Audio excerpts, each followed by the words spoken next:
land that I love. Stand beside her and guide her through the night with a light from above. From the mountains to the prairies, to the oceans white with foam. God bless America, my home, sweet home. God bless America, my home, sweet home. Could we join in the affirmation, also in the order of service? Love is the doctrine of this church. The quest of truth is its sacrament, and service is its prayer. To dwell together in peace, to seek knowledge in freedom, to serve human need, to the end that all souls shall grow into harmony with the divine. Thus do we covenant with each other and with God. I have a few announcements. One is there's a potluck next week. One is that the following week is our flower communion, which we observe every year on Father's Day. And what we're asking you to do, and if you forget, please don't turn away and go home. Just come in, it'll be all right. Please bring a flower to church. And I don't mean go buy one, but pick one in the field somewhere, or if you have a garden, cut one, and we'll have a vase up here, and all the flowers go in the vase. Lisa Kirk will be presiding that day, and she'll tell the story of the flower communion, which is a kind of Unitarian Universalist custom, and she'll tell the story of the origin of the custom. And what happens at the end is we all take a different flower when we leave. That Sunday, that's June 16th, that's 2 weeks from today. That's our last service until after Labor Day. Unitarian churches usually don't hold services in the summer, and I don't think anyone can really explain why, except that we always have. But it's very widespread. Some people said, well, the ministers drive ice cream trucks. That's the reason. Or as I said the other day, God trusts us to be out of sight, Or a lot of Unitarians were very prosperous people who went to the Cape for the summer. Really, that must have been part of it. Anyway, but we do. So today is the Fall River Pride Festival, and Steve Kamara got us a table, I only talked to him on the phone, but he said he got us a table there. But I haven't heard anything else. I know I can't be there today. I assume Steve will be there. He's been away in Puerto Rico, but I believe came back a couple of days ago, right? Yeah. He's there. He's there, okay. He said he'd be down there by 11. Okay. And we have some literature about our church. Does Steve already have it? Or it's there, okay. Well, someone needs to bring it down there. It can't be me. So but maybe, is anybody planning on going?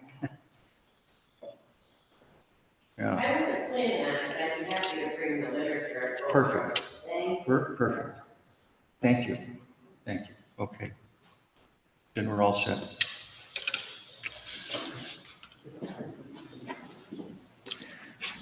Are there other announcements? Of course. Thank you. Good morning, everyone. Nice to see you all. So this is going to be a really interesting sermon today, a whole service today. Thank you. I think it'll be a lot of fun. And I wanted to let everyone know that Vera O'Brien will be here next week. She is, I believe, she's a counselor, social worker, nurse, and hospice club. One of her areas of expertise is end-of-life planning. Remember, she did a service for us on that.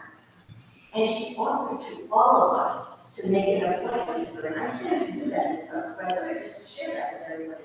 Not that I plan on talking anytime soon, I really want her advice on how to do that, so I'm looking forward to seeing it. Other announcements?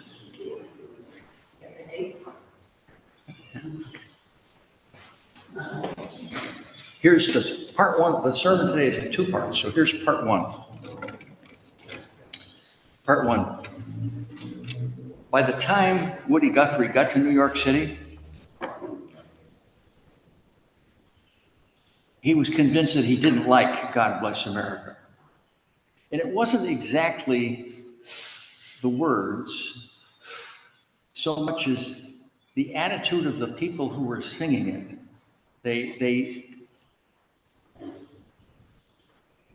And the people who seemed to really like it, they seemed to feel that, of course, God will bless America because we're better than other countries. We're better than other countries. We're great. We don't have any problems, no problems at all. God is on our side. God is in charge. God will protect us. And politicians in particular loved the song, sang the song. These politicians were mostly prosperous people who were soon, Woody felt, going to vote to send American soldiers into World War II. That didn't actually happen for almost 2 years, right? Not till the end of 1941. But it was going to happen, Woody felt, and these politicians were, for the most part, not going to send their own children to war. They were going to send mostly the children of poor people. People like Woody's family, people like the farm workers he had gotten to know in California. He was living in California at the time. He had thumbed from California to Texas first to visit his family, and then thumbed from Texas to New York City. People like the farm workers in California, the Latinos, the Indians, the blacks, the poor whites. These were the people the politicians were going to send to war. And these politicians were so smug and so self-satisfied about God Bless America, it just drove him crazy. And he determined to write an alternative. And the words had started to come to him while he was hitching across the country. In fact, it wasn't long after he arrived in New York, which was in February of 1940, that he wrote down the words pretty much the way we have them today of "This land is your land." That was his he was writing an alternative to "God Bless America," a substitute. And to me, it's notable that originally the last line of the chorus, now it's "This land was made for you and me." That wasn't his original last line. The original last line was, "God blessed America for me. God blessed," past tense, "America for me," meaning God has blessed America already. And now it's up to us to do our part. God has blessed America, has given us this wonderful land and these wonderful people and these wonderful opportunities. It's up to us to do our part, to care for it, to care for its people. God isn't responsible, we are. And that's what was in his mind when that last line was, "God blessed America for me." Woody himself was quite poor. His family was a victim of the Dust Bowl in the mid-30s, in the middle of the Great Depression, when some huge percentage of American workers had lost their jobs. There was, on top of that, a drought that lasted several years in the Plains states, in particular Oklahoma, Kansas, Texas. Woody's family lived in Oklahoma on a farm, and they were the victims of the Dust Bowl. There was no rain, so the crops died, and without the plants to hold the soil, the wind picked up the soil, and there were these dust storms that were happening all the time. And I was in a dust storm once, and so I have a sense of what this was like. It was in New Mexico. I was 18. I was visiting a friend who lived there, and we were in his car driving around Alamogordo, New Mexico, southern New Mexico. And he said, whoop, dust storm coming, and he pulled over to the side of the road, and I looked across the desert, and it looked like a fog bank was coming in, except it was brown. Imagine a brown fog bank moving in pretty rapidly. And you couldn't see to drive in it. So when you saw one coming, you just pulled over to the side of the road and waited. And that's what we did. Oh, and we rolled up the windows. And this was July in New Mexico. It was hot, and the car didn't have an air conditioner. So we sweated bullets there. We were there about 15 minutes before the storm had moved on. It was really quite an amazing thing. When it had passed and I rolled the window down, this was before electric windows, when I rolled the window down, he said, don't do it all the way. I stopped when there was this much of the window up because there was a big deposit of dust on the outside, which was going to fall into the car. So I had to stop and then, reach out and brush it off. There was about a 1/4 inch of dust on the hood. These farmers in Oklahoma, Kansas, Texas, during the Dust Bowl, the dust would come in through the windows, even though the windows were closed. There'd be a couple of inches on the porch. The dead plants in the fields were covered with dust. It became basically impossible to live. And the big tragedy of the Dust Bowl, or to me, looking, not having experienced it, but just thinking about it, the biggest tragedy for Woody anyway, was that he lost all his friends. His family had to move. They moved to Texas. That's how they wound up in Texas. They moved to Texas, but of course, the other people in the neighborhood that he had known, they moved too, but to other places, So he lost all his friends. And then he was in Texas for a while, but then moved to California and lost all his friends a second time, though, of course, that was his doing, because he chose to leave Texas. Yeah. And he wrote a song about it, and it's in the order of service. It's called So Long. You know this tune, don't you? So long, it's been good to know you. Okay. This is it. This is his song about the Dust Bowl. Now, you may not know the tune to the verses, but it's simple. And please join me on the verses too, but definitely join me in the chorus. But join me on the verses too. So here we go. This is about the Dust Bowl. I've sung this song, but I'll sing it again, of the place where I lived on the wild, windy plain in the month of April in the county called Gray. Here is what all of the people there say. They say, so long, it's been good to know you. So long, it's been good to know you. So long, it's been good to know you. This dusty old dust is a-getting my home, and I've got to be drifting along. The dust storm came, and it came in like thunder. It dusted us over and covered us under. It blocked out the traffic and blocked out the sun. And straight away home all the people did run, singing, so long, it's been good to know you. So long, it's been good to know you. So long, it's been good to know you. This dusty old dust is a-getting my home, and I've got to be drifting along. The sweethearts sat in the dark and they sparked. They hugged and they kissed in that dusty old dark. They sighed, they cried, they hugged and they kissed. But instead of marriage, they talked like this. Honey, so long, it's been good to know you. So long, it's been good to know you. So long, it's been good to know you.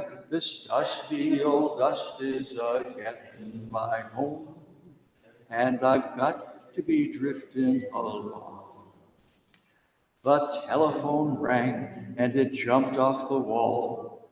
That was the preacher making his call. He said, kind folks, this may be the end. You've got your last chance of salvation from sin. Well, the church, it was jammed. The church, it was packed. The dusty old dust storm had blew so black. The preacher could not read a word of his text, so he folded his specs, took up a collection, said, so long, it's been good to know you. So long, it's been good to know you. So long, it's been good to know you. This dusty old dust is getting my home, and I've got to be drifting along.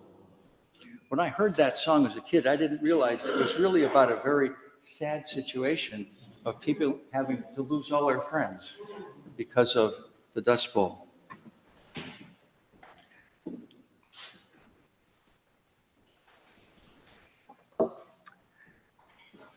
For a meditation, I want to talk about two little things. It's easy to feel that there are so many problems that whatever we do can't possibly make a difference. Or I feel that way a lot. And I want to, well, and you've probably heard both of these before. I want to recount in my own words a little story called The Star Thrower by Lauren Isley. Lauren Isley, who died in the 70s, but he used to write books for lay people about science. And in one of the books, there was a story, it was just a story, that he called The Star Thrower. A man went to a beach early in the morning, and there was a girl, maybe 15, quite a ways away, bending down and throwing things in the water. And when he got closer, he realized what it was. There had been a storm the night before, and a lot of starfish had been thrown up on the beach. And he knew, and of course she knew, that starfish need to be in the water to live, and that they were still alive, but when the sun came up, they were all going to die. And she was picking them up and throwing them in. And the man in the story said to her, you know, this isn't going to make any real difference. This beach is miles long. There must be tens of thousands of starfish. You're not going to really make a difference. And she picked one up and threw it in and said, I made a difference to that one. And I think of that when I think of one person's effort, you know, being such a small contribution to whatever's wrong. And then linking to that, here's another thing I'd like to share, and you've heard this before too. This is something by Edward Everett Hale. He was a Unitarian minister in Worcester, and he was the guy we think of as a blowhard the day of the dedication of the cemetery at Gettysburg. When people talk about Lincoln's eloquent and very brief Gettysburg address, often people say that there was a minister who spoke that day for almost 2 hours. And no one remembers what he said, but everyone remembers what Lincoln said in 3 minutes. Well, that person who we think of as a blowhard was Edward Everett Hale. He later was a Unitarian minister in Boston. And at the end of his career, early in the 20th century, so this is when Teddy Roosevelt was president, say around 1905, Edward Everett Hale was named the chaplain of the United States Senate. And a reporter came up to him and said, Reverend Hale, you're the chaplain of the Senate. Do you pray for the senators? And he said, I look at the senators and I pray for the country. Well, he has a short reading that's in our hymnal that I like a lot, and that addresses the same question of how can one person accomplish anything? And it goes like this, and you've heard it before. I am only one, but still I am one. I cannot do everything, but still I can do something. And I will not let the fact that I cannot do everything discourage me from doing the something that I can do. Let's be silent together for a half a minute or so, and then let's sing Spirit of Life.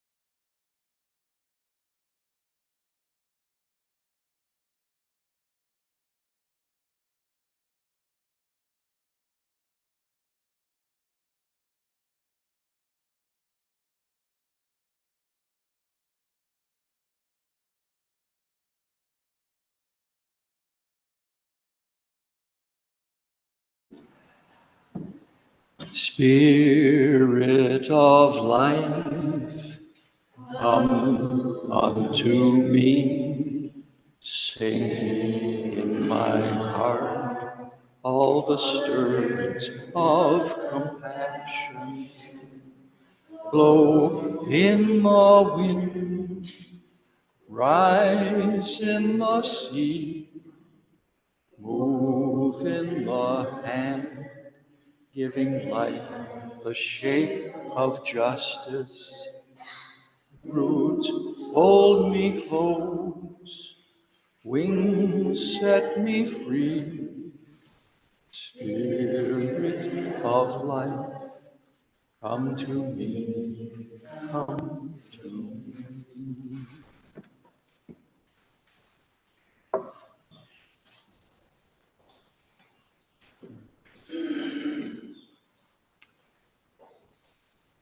Woody kept working on his alternative to God Bless America. And by, say, 1943 or so, he was finished with it and satisfied with it. And he had changed the last verse from God Blessed America. No, what was it? God blessed America for me. He changed it to This Land Was Made for You and Me. And he had an opportunity to record it, but the people who agreed to record it didn't want to record all the verses. What you have in the insert in the order of service is the thing that he produced about 1943, and all the verses. But it was recorded without the third verse or the last verse. And he agreed to that because it wasn't going to get recorded at all. Otherwise, it became very well known. It became popular. It became his theme song. And then he got sick, beginning in the late 40s, with a disease that was then called Huntington's chorea and is now called just Huntington's disease. And when he tried to move his arm, it would start to jerk in an uncontrollable way, so that made it impossible for him to continue playing the guitar. The same would happen with his legs. He couldn't walk quickly. I mean, this is a disease that progressed, but he became unable to walk, and it started to affect his mind. He was hallucinating. And by the early 50s, he was in an institution where he spent the rest of his life. Huntington's disease is a horrible disease because it usually doesn't strike until you're in midlife, and some significant percentage of your children will have inherited it from you. But when you have these children, you don't even know you have the disease yourself. And the children themselves grow up wondering if they're going to have it or not. Woody had a total of, I think, 8 children by a couple of different wives. And the last one, the youngest one, was Arlo Guthrie.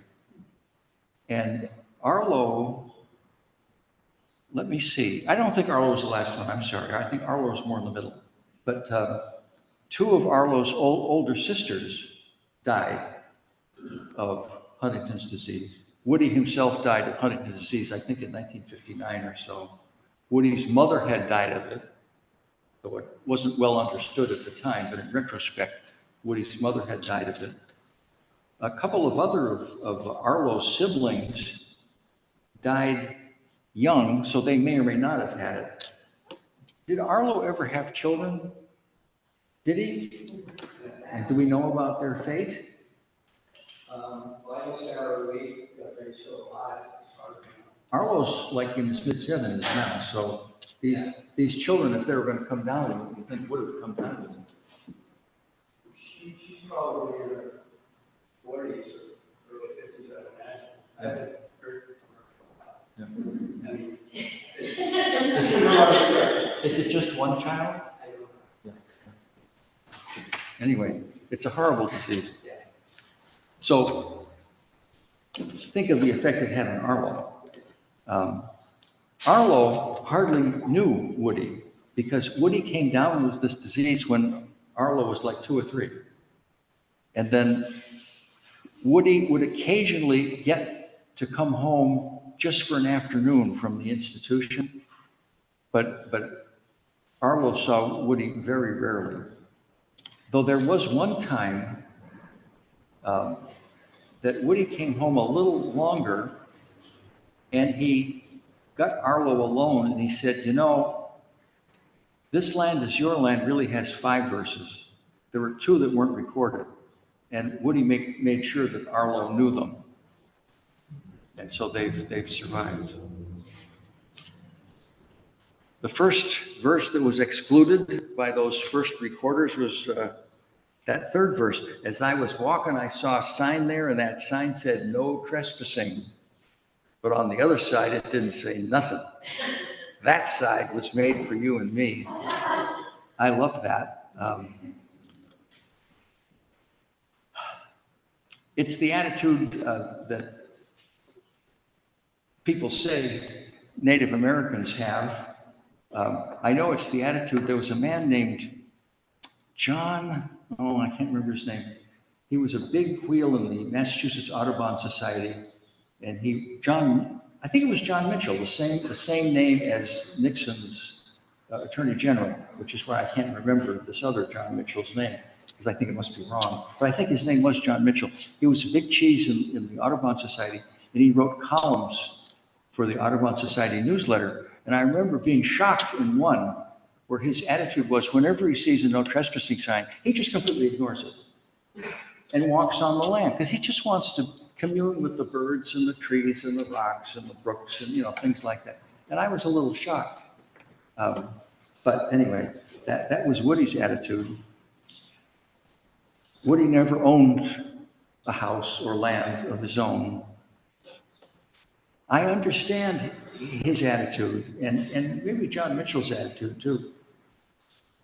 I remember once being on Martha's Vineyard and walking by a row of houses that were on the ocean, and these were very expensive houses owned by very rich people. And their beaches were all private. And that didn't bother me because I knew there were public beaches on Martha's Vineyard, But what really bothered me is all these houses had an 8-foot wooden fence along the sidewalk. So I'm walking along the sidewalk and they won't even let me look across their land at the ocean. Oh, that just got to me. So I like this verse a lot.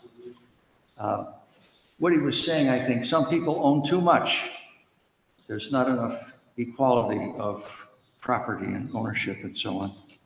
And then that fifth verse, that last one, and it's significant. It's the last verse.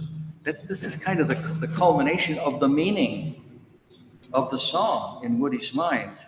In the squares of the city, in the shadow of the steeple, near the relief office, today we'd say the welfare office, I saw my people as they stood there hungry. I stood there wondering if this land's still made for you and me. The last line there is different than the others.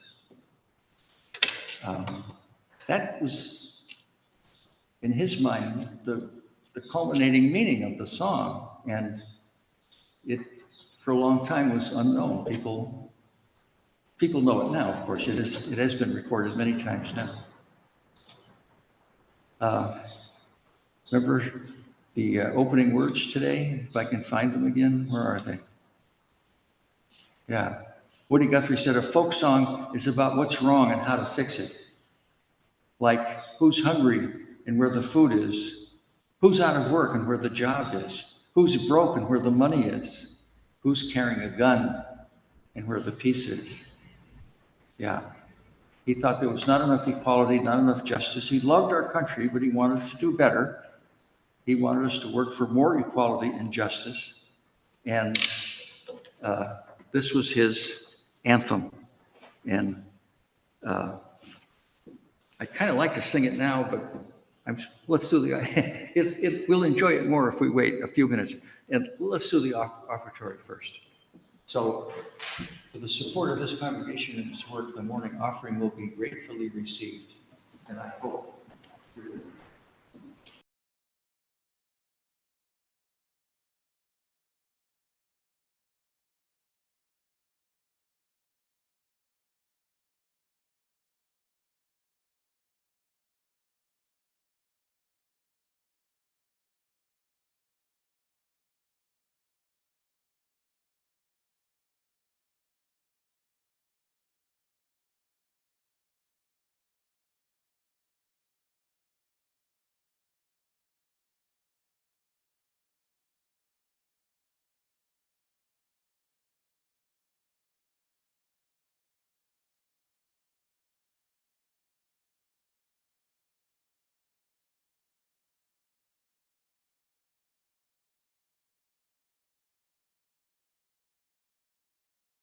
and concerns.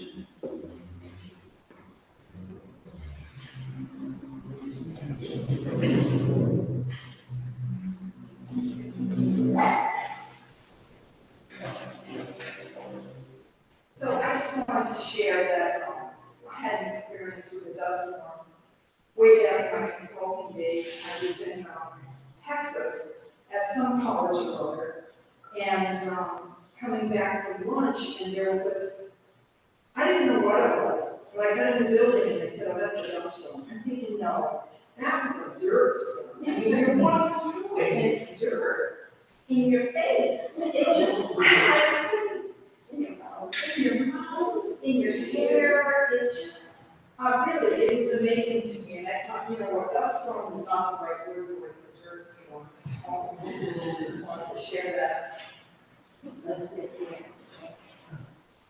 So I'll start with joy. I decided to take 2 afternoons off this weekend. Weed my garden beds. Oh my God, get ready for mulch. It was really nice. So that brought me a lot of joy. But I want to ask you all to keep my little family in your thoughts and to keep praying prayers because Justin did get a diagnosis of cancer this week. It's over 30 years.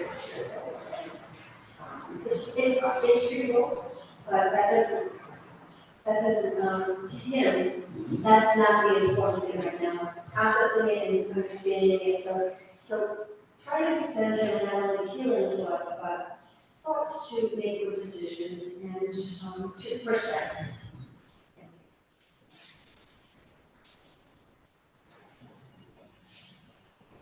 Yes. I was in the Peace Corps in Afghanistan, and one day I had to go back to the Peace Corps office. I was teaching at the University of Colorado. I was a professor there. I only had a bachelor's degree, but they needed an electronic engineer that could teach them, so I had taught some at other places. They made me a professor there. And but I was riding my bicycle from Cobble to where I was living to the Peace Corps office, which was across town. All of a sudden, a dust storm came up. It was really, you could see it advancing, like he says, the brown fog. But I was on a bicycle, so the best I could do was pull over and try to cover my mouth and my nose. It actually had a very bad effect on my stay there because I ended up getting pneumonia. I had to come back, so my stay in Afghanistan was only for 6 months, and that was in August, and I had to return because I had lost so much weight from the pneumonia and the dust storm, I guess, it just caused it. But it was a memorable dust storm.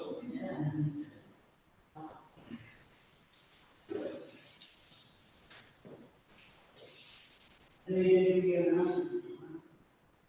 Excuse me? Your announcement, you said? I don't know. Well, my joy today is always being here today about my family. I consider my Unitarian family, and I'm so happy to be here because when somebody asked me earlier this week, do you go to church? And I said, yeah, I go to the Unitarian church in Fall River. And the person asked me why. And I said, why? I said, because it gives me a sense of feeling and being alive, making me understand a lot of things that I never learned when I was young. Like I said, I was born as a Catholic and raised, but never was taught anything about it. The thing I learned most about being here at the Unitarian Church was that everyone is welcome. We all love each other. And no matter what happens outside those doors, when you come here, you're family. And that's what I like. Because people have so many problems outside in the world, and then they come here and they forget them for just that moment. Because they know that somebody else is listening. The Reverend here, Richard Trudeau, the man upstairs. Or as some people might say, the woman upstairs. But, like I said, that makes me very proud and happy to say that I am a Unitarian. And I don't have any shame at all to tell anyone that at any given time.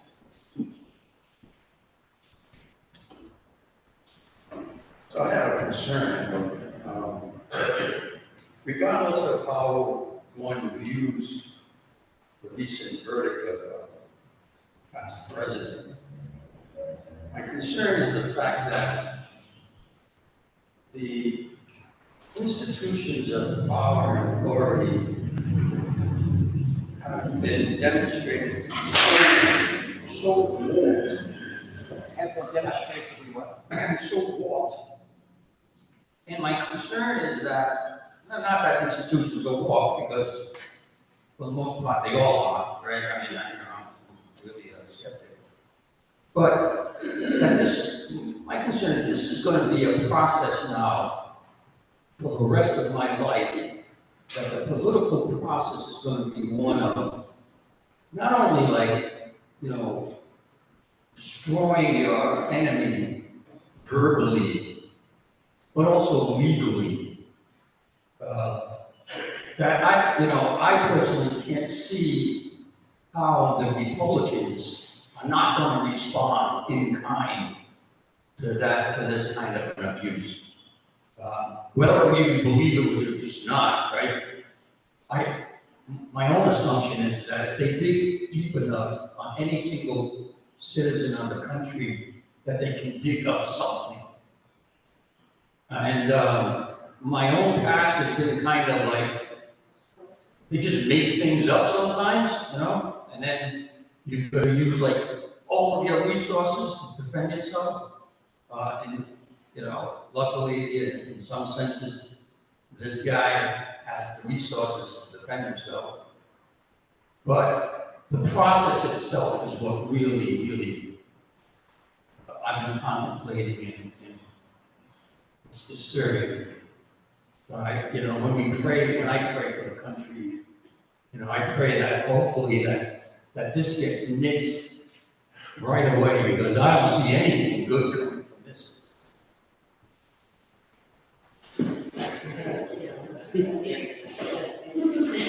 Well, I had one thing to say. Remember last week I said how Donald Trump has screwed things up for everyone in this country that he's done? I'm gonna start a rally. We're all gonna change our names from Donald.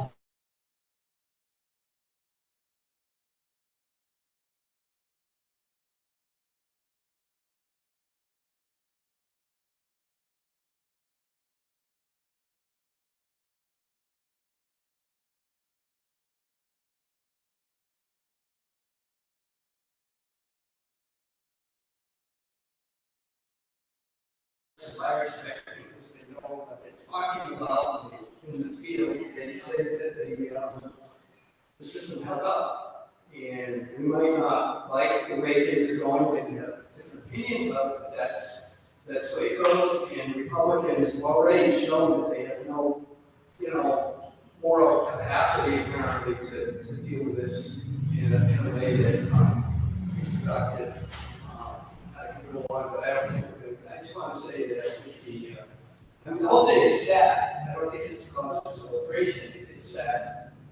And in a perfect world, I think they would have taken on one of the other cases first. And I think the other three cases against them are much more important, much more significant, much more serious, and much more, I think it's much more held liable for the other three that are hanging out there. But sorry for taking so much.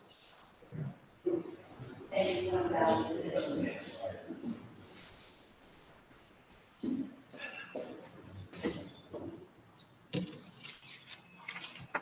Let's sing it.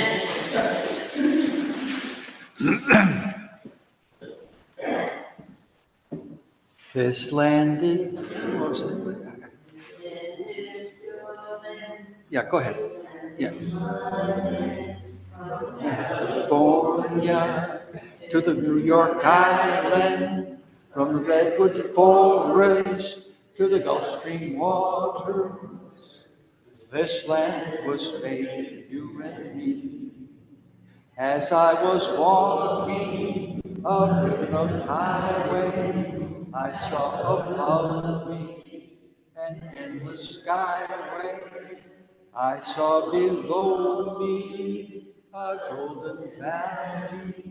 This land was made for you and me. This land is your land. This land is my land. From California to the New York Island, from the redwood forest to the Gulf Stream waters. This land was made for you and me. I've roamed and rambled and followed my footsteps to the sparkling sands of her diamond deserts, and all around me a voice was sounding. This land was made for you and me. This land is your land. This land is my land. From California to the New York Island, from the redwood forest to the Gulf Stream waters. This land was made for you and me. As I was walking, I saw a sign there, and that sign said, "No trespassing." But on the other side, it didn't say nothing. That sign was made for you and me. This land is your land. This land is my land. From California to the New York Island, from the redwood forest to the Gulf Stream waters. This land was made for you and me. The sun came shining as I was strolling the wheat fields waving, and the dust clouds rolling. As the fog was lifting, a voice was chanting, this land was made for you and me. This land is your land, this land is my land, from California to the New York Island, from the redwood forest to the Gulf Stream waters. This land was made for you and me. In the squares of the city, in the shadow of the steeple, near the relief office, I saw my people. As they stood there hungry, I stood there wondering if this land still made for you and me. This land is your land, this land is my land, from California to the New York Island, from the redwood forest to the Gulf Stream waters. This land was made for you and me. May ours be a religion that, like sunshine, goes everywhere. Its temple, all space. Its shrine, the good heart. Its creed, all truth. Its ritual, works of love. Amen. And we can sing that choral amen, but someone has to start it.